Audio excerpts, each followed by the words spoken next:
Olá, seja muito bem-vindo ao podcast na íntegra. Aqui o papo é reto, direto, completo e sem censura. Siga-nos nas redes sociais e também compartilhe o nosso link. O programa Na Íntegra está no YouTube. Acesse o portal Campo Grande News, conteúdo de verdade. E o nosso convidado de hoje é o comandante da BPM-TRAN, o tenente-coronel Carlos Augusto Regalo. Seja muito bem-vindo, Tenente Coronel. Bom dia, muito obrigado pelo convite. Estamos à disposição. Obrigada a você. E quem acompanha a nossa entrevista também é a repórter do Campo Grande News, Jéssica Fernandes. Bem-vinda, Jéssica. Obrigada, bom dia, gente.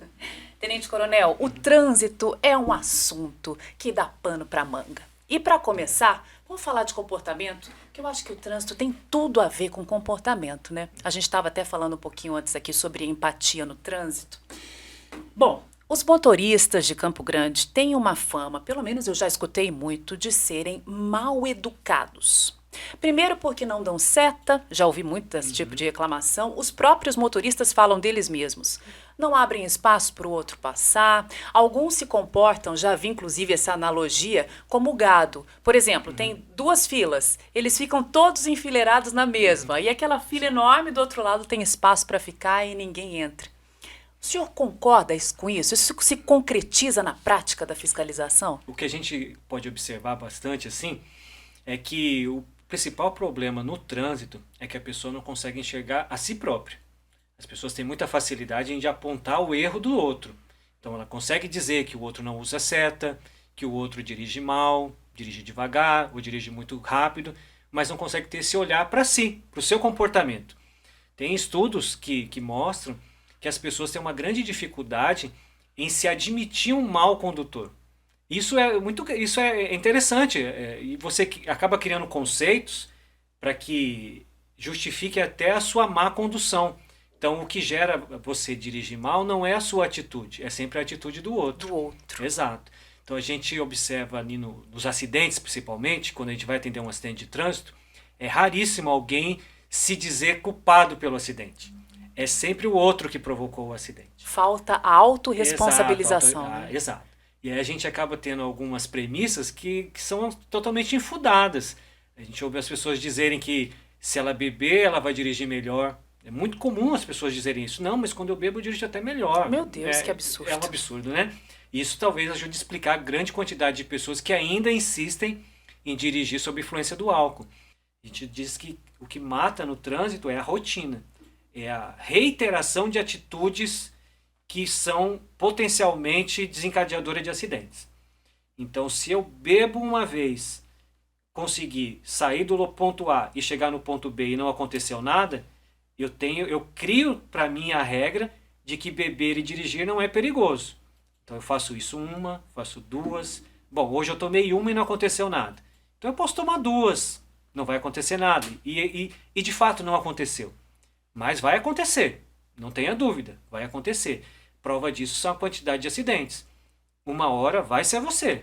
A gente sempre diz assim, na lei seca, que a pessoa que está ali, ela que cai na lei seca, ela não bebeu na primeira vez. Ela sempre fazia isso de maneira tão contumaz que ela não achou que a fiscalização um dia a pegaria. Só que pega, né? Uma hora pega, não é possível. E falando sobre a lei seca, a gente estava comentando, inclusive, Tenente Coronel, que a lei mudou, né? Exato.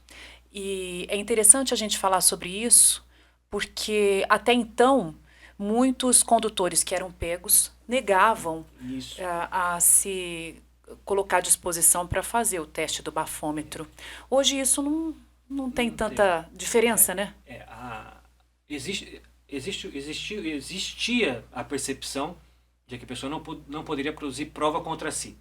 Então, ela, ao separado numa pista da lei seca, ela poderia simplesmente se negar a fazer o teste do etilômetro, a ser submetida ao teste do etilômetro.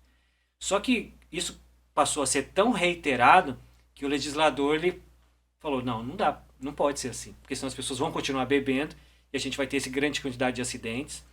E é sempre importante também lembrar, fazendo um parêntese, é que o acidente ele desencadeia uma série de outros fatores. Quando a gente fala de acidente de trânsito, A pessoa que se acidenta no acidente de trânsito, ela não gera um custo só para si, ela gera um custo social.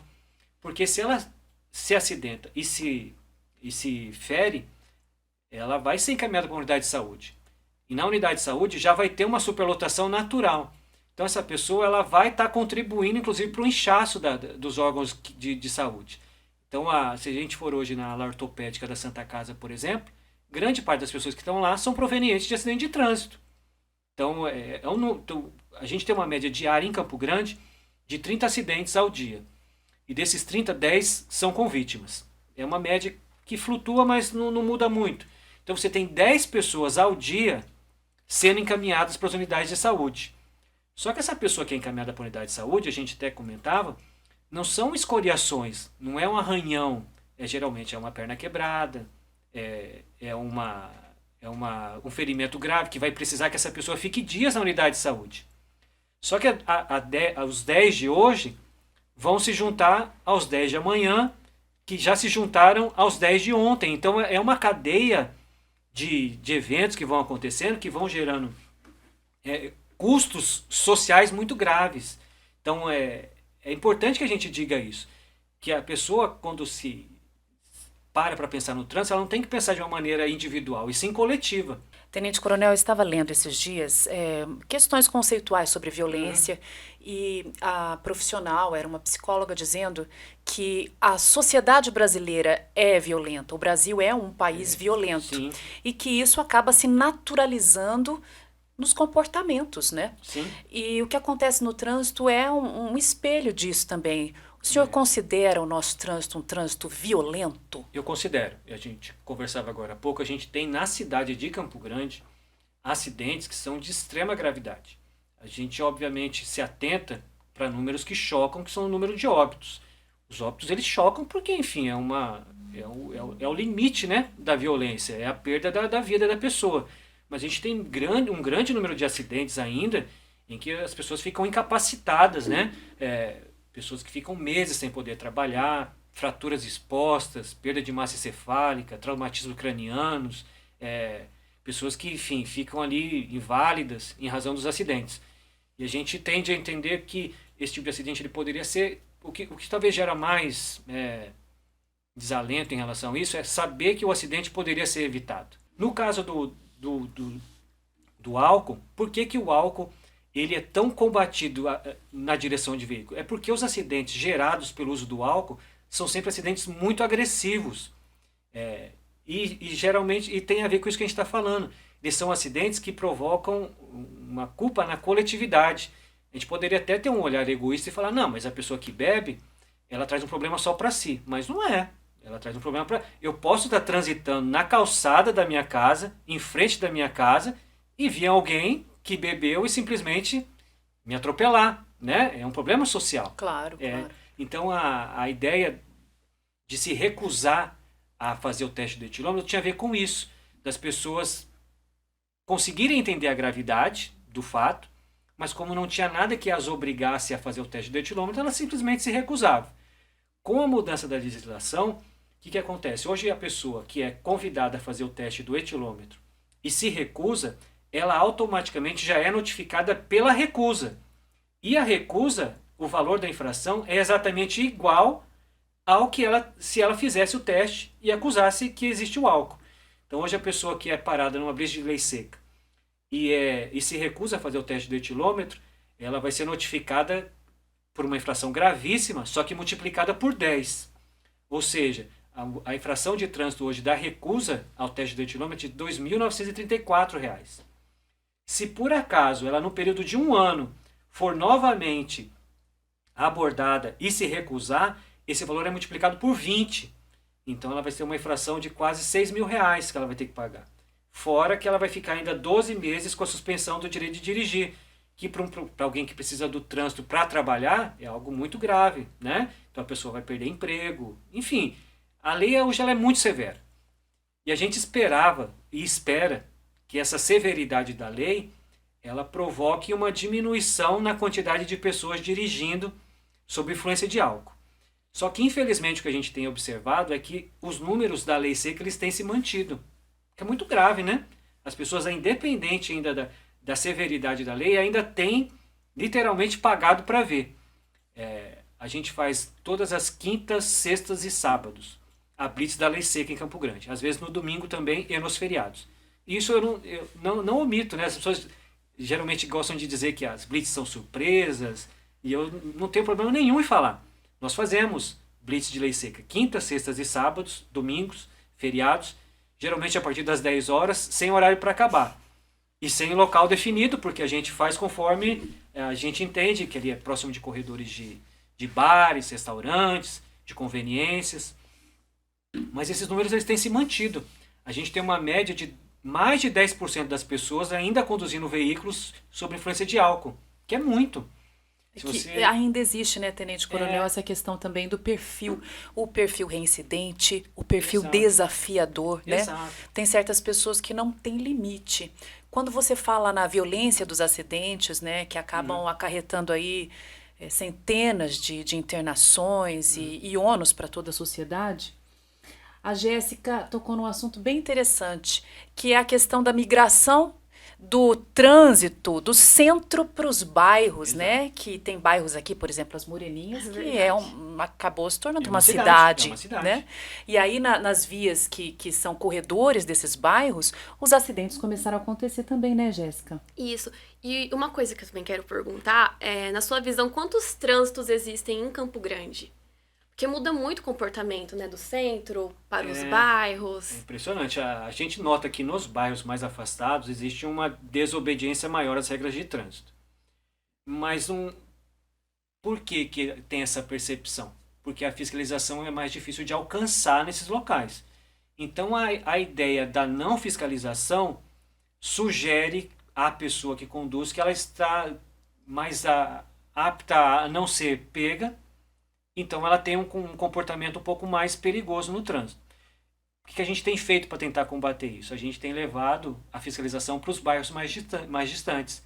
Então, por exemplo, quem estava na Rua da Divisão no sábado pela manhã, observou ali que a gente estava ali fazendo a fiscalização. E aí você encontra de tudo nesses locais, né? A gente encontra veículos que sequer nunca foram emplacados, estão há mais de 10 anos sem serem emplacados. A gente ainda tem, a gente conversava agora há pouco, a gente tem em Campo Grande uma incidência muito grande dos veículos que a gente chama de BOB, que é os veículos o valor venal do veículo é muito inferior à quantidade de infrações que já foram percebidas por esse veículo. Então a gente encontra motocicletas com 25 mil reais de débito e o valor venal da moto é de 2, 3 mil reais, né? Isso induz a quem conduz um comportamento mais agressivo, porque para ela a fiscalização já não faz mais efeito. Só vai fazer efeito quando ela for abordada. Se ela tem a sensação de que a abordagem é muito difícil de ocorrer, ela acaba reincidindo nas infrações. Então, o que é uma infração de 300 reais para quem já tem 25 mil de débitos, né? Então isso vai gerando um efeito em cadeia, né? Tenente Coronel, você acha que essa questão dessa sensação que eles têm da impunidade, falta efetivo para fiscalizar? Não falta. É engraçado. As pessoas... Quando eu ingressei na Polícia Militar em 2003, só quem fazia fiscalização de trânsito na capital era a Polícia Militar. Hoje, além da Polícia Militar, existe a AGETRAN, existe a Guarda Civil Metropolitana e tem a equipe de fiscalização do DETRAN. Então, ou seja, a gente tem mais 4 entes fazendo fiscalização de trânsito. O que a gente precisa ter como órgão fiscalizador é justamente essa percepção que a gente já notou, a gente está conversando aqui, que o grande problema do trânsito de Campo Grande já não está mais no centro da cidade, ele está nos bairros. É nos bairros que se concentram hoje a grande quantidade de pessoas e, como a gente está comentando, você tem nos bairros de Campo Grande situações que antes existiam somente no centro da cidade. Hoje você tem nos corredores dos bairros dificuldade para estacionar. Então a gente recebe muito chamado de pessoas que estacionaram veículos em meio fio rebaixado em frente a residências. A gente tem muitas pessoas que ainda estacionam ainda próximo ao cruzamento, em desacordo com o que diz o Código de Trânsito. Então mas é engraçado. Algumas notificações não acontecem nos bairros. Falta do uso do capacete. Não tem. mas a gente consegue observar próximo de escolas, de bairros mais afastados, comportamentos que ainda são muito perigosos. Crianças, a gente tem muito aquela figura da criança meio que ensanduichada ali, né? Vai o adulto na frente, o adulto atrás e a criança ali no meio, que é extremamente perigoso. Muito. Extremamente perigoso, né? A criança muitas vezes é em cima do tanque da moto. E a gente consegue ter essa noção, a gente tem essa empatia pelo condutor, porque aquela moto é o único meio de transporte que ele tem. A gente não tem esse olhar insensível à necessidade, à condição financeira da pessoa. Mas a gente precisa valorar. O que é mais importante? É a vida da criança? Sim, penso que sim, sem né? dúvida. Sem dúvida. Então, a fiscalização sim tem que agir. Porque ali tem alguém que está desprotegida e precisa ser protegida. Inclusive, Tiago, tem uma imagem aí que o Campo Grande News colocou no ar de um acidente que ocorreu no Jardim das Perdizes no último dia 21, de um adolescente de 16 anos que estava de bicicleta perto de casa, que eu acho que essa é uma questão que também conta, a pessoa se sente à vontade ali naquele ambiente caseiro, né? E acha que está segura ali, né? E aí a caminhonete pegou ele em cheio e ele acabou falecendo, né? Então a gente analisa, são questões violentas de perda de uma vida que aconteceu no bairro, Pois perto é. da casa dele. Né? Laura, esse acidente ele é bem simbólico. É evidente que a gente preferiria que ele não tivesse acontecido. Mas você consegue notar duas coisas. Você tem um motociclista que ele observa a placa de pare, a sinalização de pare e efetivamente para a sua moto. E você tem um ciclista que passa direto na sinalização de pare. Ele é ilustrativo para mostrar que, embora a bicicleta ela seja um veículo potencialmente menos agressivo, então a pessoa que é atropelada por uma bicicleta, obviamente, ela vai ter muito menos lesão do que uma que tenha sido atropelada por um carro. Mas ela consegue, ele demonstra que a bicicleta ela é um elemento do trânsito que precisa seguir as mesmas regras dos demais veículos. Então a gente nota que, infelizmente, esse adolescente ele passou direto na sinalização de pare. Então a bicicleta ela precisa obedecer à sinalização da via. Ela não está alheia à regra de trânsito. Ela é protegida. Depois do pedestre, o ciclista é é o mais vulnerável no trânsito. Mas é necessário que ele também siga as regras de trânsito. Mas aí entra uma questão, né? A falta de obrigatoriedade da formação do ciclista. Exato. A gente tem o Código de Trânsito desde 97, ele prevê inclusive infração para o pedestre que atravessa fora da faixa e para o ciclista que não obedece à regra de circulação, mas que até hoje ainda não foi regulamentado. Eu já ouvi dizer de ciclista que é mais seguro andar na contramão porque você vai ser mais visto. Olha só. Não, jamais. Quer dizer, são regras que se formam no consenso público, né? Exato. Assim, popular.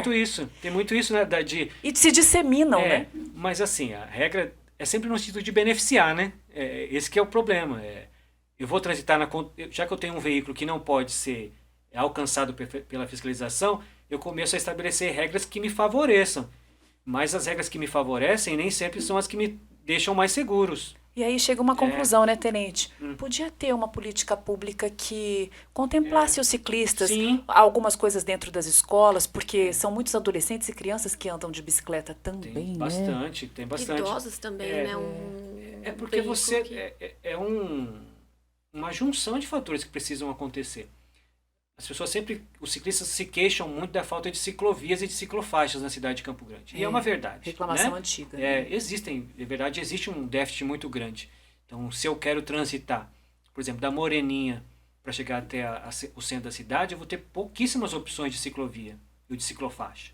Em algum momento, essa pessoa vai ter que transitar por entre os veículos, se colocando numa condição insegura.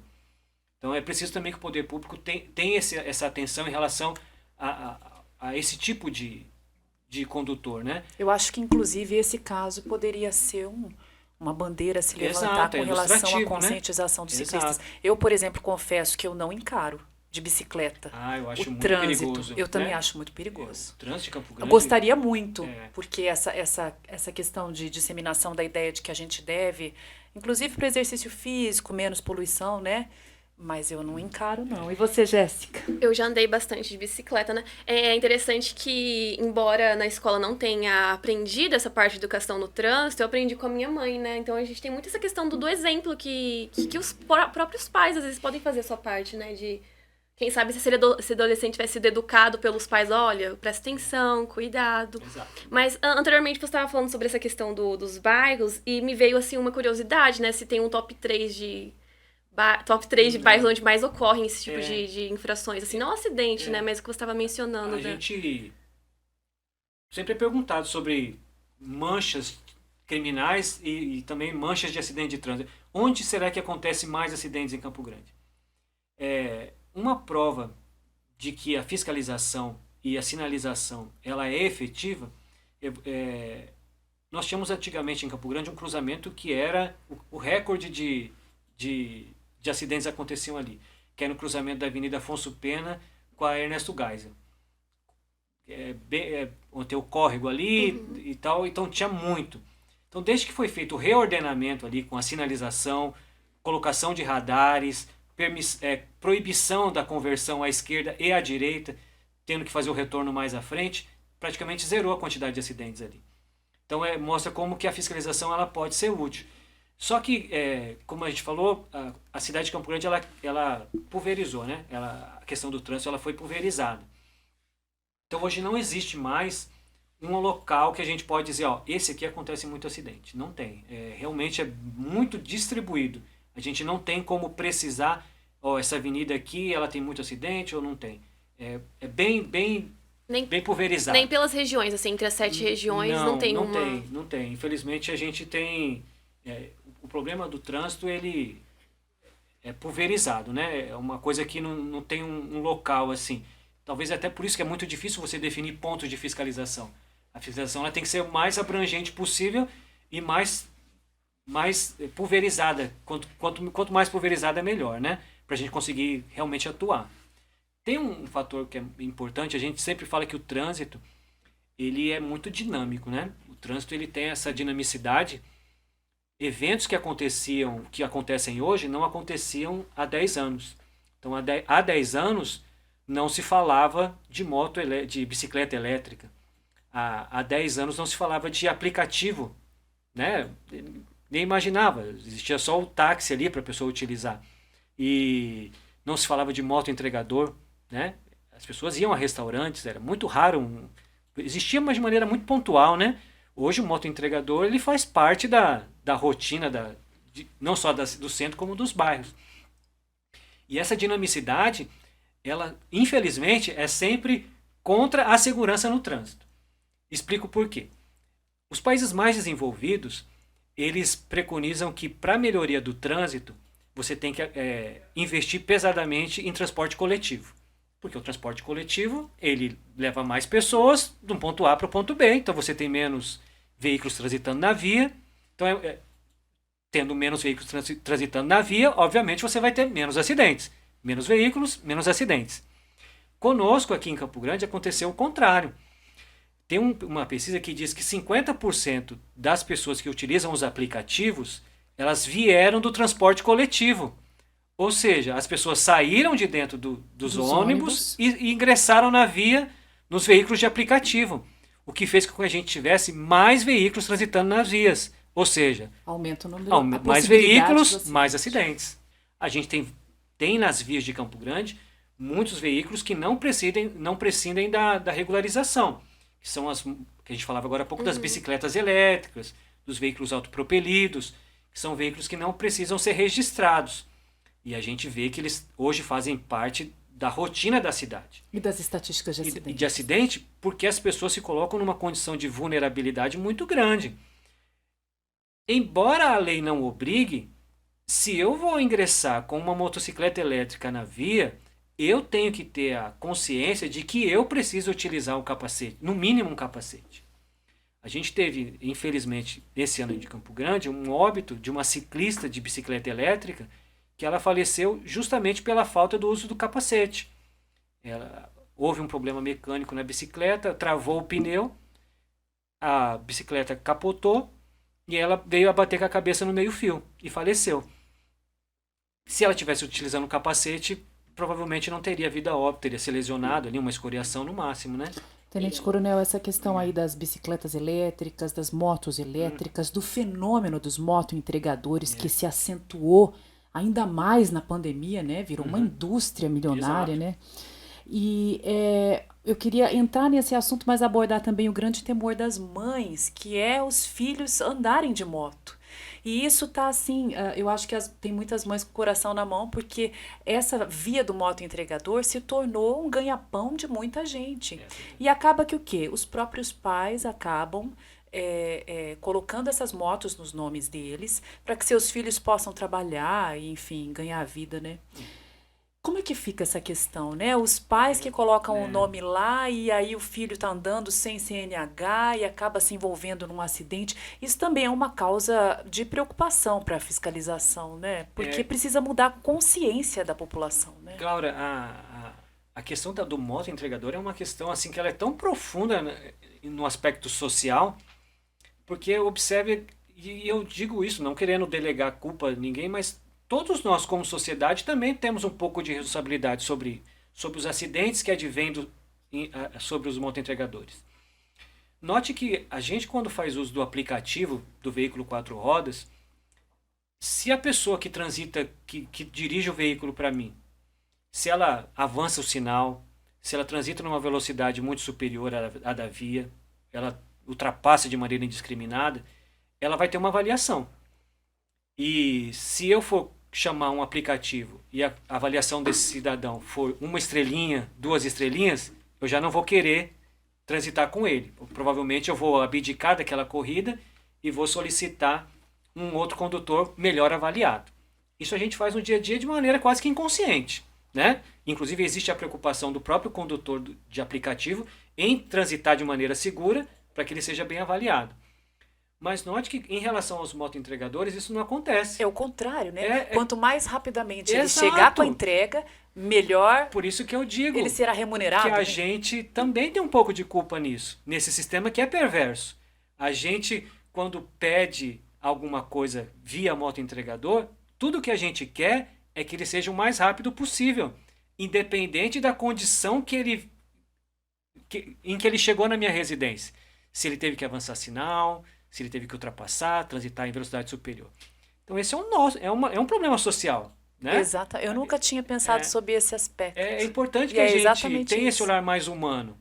Então quando eu faço um pedido pelo motoentregador, talvez eu sei que a gente não vai conseguir reinventar a roda. O sistema já foi criado dessa maneira. E é por isso que inclusive eles utilizam motos e não veículo 4 rodas. Porque a moto é mais ágil, ela permite que a pessoa trafegue com... Faça coisas que não devem ser feitas. Exato. Então, assim, você vê que é um problema muito grave, né? Como que a gente vai desatar esse nó? Mas é importante que essa preocupação, ela parta... Óbvio que ela deve partir de quem pede o serviço, mas quem que é a principal vítima? É o condutor, é o motociclista. Ele tem que ter essa consciência de que a vida dele É mais importante vale mais do que o real os pelo quilômetro rodado. Exatamente. É isso que ele tem que ter consciência. Exatamente. Né? Não há dinheiro que pague, porque hoje ele vai conseguir fazer 10, 15, 20 entregas, ele vai ser bem remunerado. Mas se ele se acidentar, amanhã, Não tem mais depois de renda amanhã, nenhuma. não vai ter mais renda nenhuma. Ou talvez a ausência Exato. permanente dele. É né? importante que a gente faça esse trabalho, que a gente fale, mas o principal prejudicado precisa ter essa consciência. Mais uma ideia aí de campanha. E nas estatísticas. Oh, meu Deus, travou a língua. Nos números que você falou, né, dessa média de acidentes, são 30 por dia, né? A gente tem uma média de 30 acidentes por dia, sendo que 10 são com vítimas. E dessas 10 vítimas, eu posso te assegurar que no mínimo 9 são motociclistas. Isso. E sabe dizer se eles trabalhavam com aplicativo? Não, é Tem difícil. uma- É difícil porque muitas vezes a pessoa não diz. Nesse mundo de aplicativos de motocicleta, existe uma coisa chamada sublocação. Que é assim, a pessoa ela se cadastra junto à plataforma para fazer o serviço de entrega e ela, ao obter a licença, seria como se ela emprestasse essa licença para um terceiro. Então, quando ela se cadastra, ela vai ter que dizer o nome, as características dela, obviamente, e o veículo que ela vai utilizar. via de regra, esse veículo é um veículo regularizado, até porque se isso não acontecesse, ela não conseguiria se cadastrar. Só que daí ela repassa isso para um terceiro, que muitas vezes sequer é habilitado e sequer utiliza uma moto que é regularizada. Então a plataforma ela fica alheia ao que está acontecendo. E aí, volto de novo, e nós como solicitantes, a gente tem essa preocupação se a moto que está fazendo a entrega na minha casa é uma moto regularizada ou não? Dificilmente, né? As pessoas só pensam no produto final.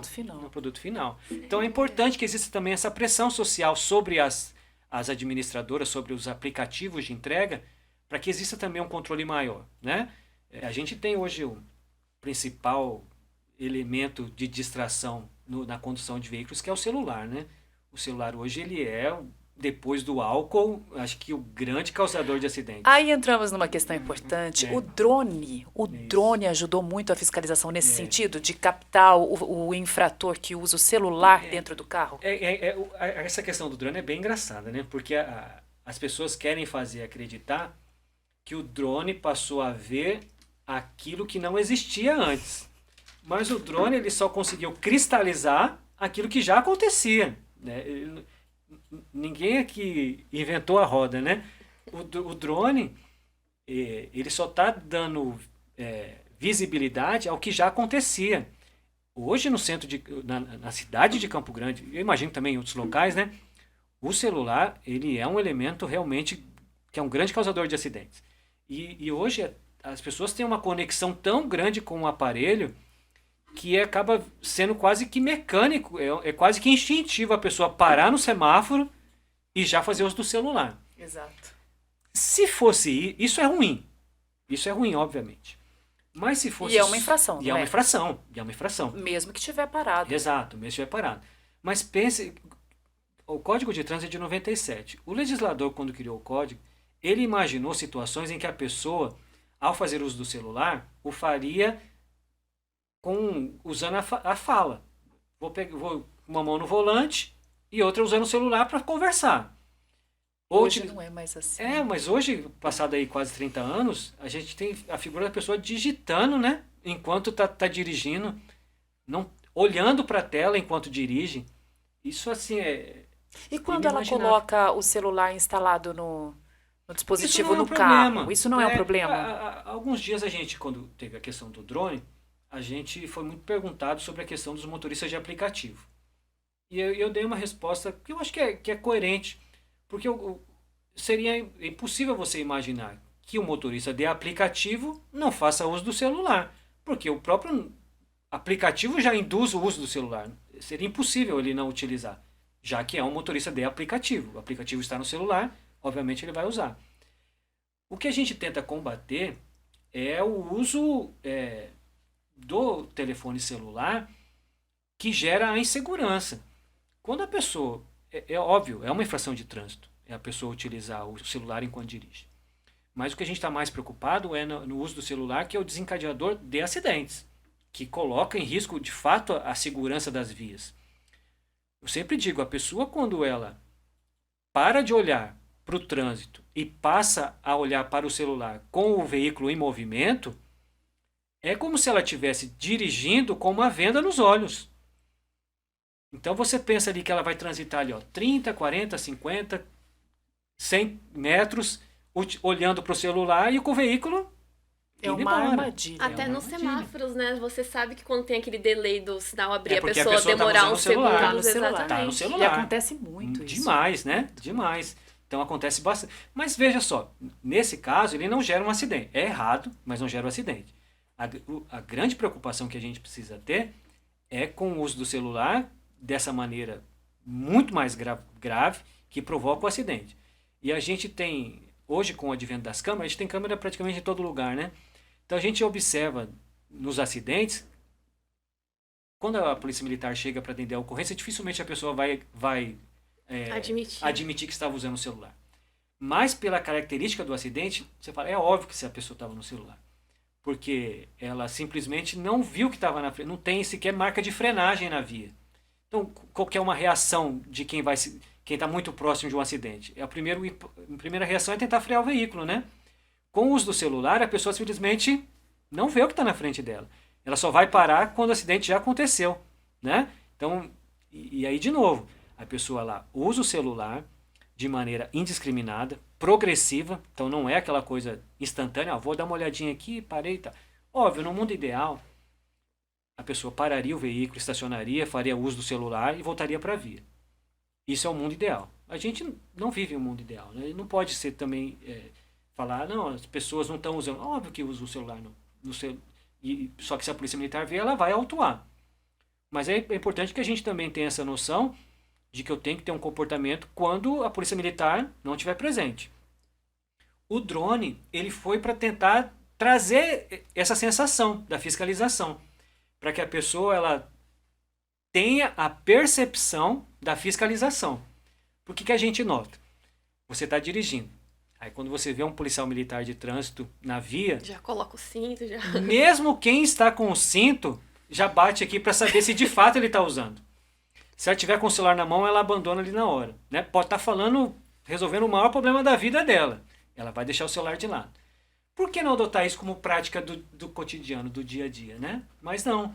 Então o drone ele serve para isso. Para que a pessoa tenha a percepção de que ela pode estar a qualquer momento, em qualquer local, sendo fiscalizada. Aí, evidente, existe uma certa resistência. Aí a gente ouve as pessoas falando, mas isso é a indústria da multa, como que, eu vou dizer assim, né? Chega até a ser injusto com quem está cometendo a infração de trânsito, né? Mas veja, como que a gente está, em que mundo que a gente está vivendo? Basta que a pessoa não pratique a infração. Se ela não praticar a infração, pode ter 1000 drones ali, pode ter 1000 câmeras. Não vai, para ela que transita de maneira segura, é tranquilo.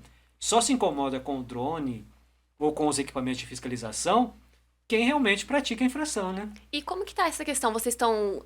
o drone está trabalhando assim numa escala igual de agente mesmo? Nós brincávamos, né? A notificação campeã na cidade de Campo Grande é a infração por excesso de velocidade. Por quê? Porque a infração de velocidade ela é aferida pelo radar. E o radar ele trabalha 24 horas, 7 dias por semana, sem interrupção. Então, eu posso ter, inclusive, a mesma pessoa sendo notificada durante várias vezes, né, no mesmo semáforo, no mesmo radar. Com o drone isso não acontece. O drone ele é um equipamento, é como se ele fosse o policial militar. Ele só é ele é um auxílio ao policial militar. É como se ele fosse Virou a arma. O cão farejador, né? É isso! É uma extensão. É uma extensão. Então a ideia dele é poder otimizar o trabalho do policial. Para que ele consiga ver mais longe, para que ele tenha uma percepção maior do que está ao seu redor. Porque como a gente falou, a pessoa que está transitando sem cinto e utilizando o celular, ela vê o policial, ela pega o celular e joga de lado. Mas na hora que ela terminou de passar pelo policial, o que ela faz? Pega de volta. Pega de volta. Né? Então o que a gente quer evitar é isso, né? É a reiteração de comportamentos que podem gerar um acidente. Igual criança, né? Quando vê que a mãe não tá olhando, já faz a arte. Né? Qual que é o principal ponto que a gente... Qual que é a ação principal do batalhão de trânsito? É evitar acidente. Porque quando você evita o acidente, você evita toda a cadeia que o acidente gera. Que é como a gente estava conversando. Você não vai ter o acionamento do bombeiro, você não vai ter a pessoa indo para o posto de saúde, não vai ter o leito do hospital sendo... Você não vai ter o trabalhador deixando de trabalhar, você não vai ter a mãe perdendo um filho, o filho perdendo a mãe, enfim. Toda essa cadeia. O acidente ele quebra toda essa cadeia. Então tudo que a gente faz, todo o trabalho que a gente faz é para evitar o acidente. Então quando a gente consegue, por exemplo, do mês de março em relação a abril, a gente teve uma queda de 10% em relação aos acidentes. É um número que tem que ser bastante exaltado, porque como a gente estava conversando, a cada dia mais veículos ingressam na via. Então como eu tenho cada dia mais veículos, se eu só conseguir se eu mantiver pelo menos a quantidade que já existia no mês passado, já é uma vitória. Quando você consegue diminuir, é melhor ainda, né? A gente consegue. Tenente Coronel, eu quero agradecer a sua participação aqui no nosso podcast. Muito obrigada, viu? Que seja um ano muito produtivo aí para o Batalhão da Polícia Militar de Trânsito. Exato, muito obrigado. A gente agradece bastante. E o recado que a gente deixa para as pessoas é isso. é que tenham uma visão mais humana do trânsito. O trânsito ele não é formado por carros, por motos, por bicicletas, ele é formado essencialmente por pessoas. A gente precisa ter um olhar mais humano, entender mais a necessidade do outro, entender que a sua pressa não é a pressa do outro. E a gente sempre diz assim, que para quem sai atrasado, tudo que vier na frente dele é um obstáculo. Então é sempre importante que as pessoas gerenciem melhor o seu tempo, né? Que entendam melhor o tempo dos demais que estão na via e entendam o trânsito como um grande palco de cidadania. Tá certo. Obrigada, Tenente De nada. Coronel. Obrigada, Jéssica. Obrigada, gente. E você pode nos seguir aí nas redes sociais, acessar o portal Campo Grande News e ficar sempre ligado no podcast na íntegra. Valeu!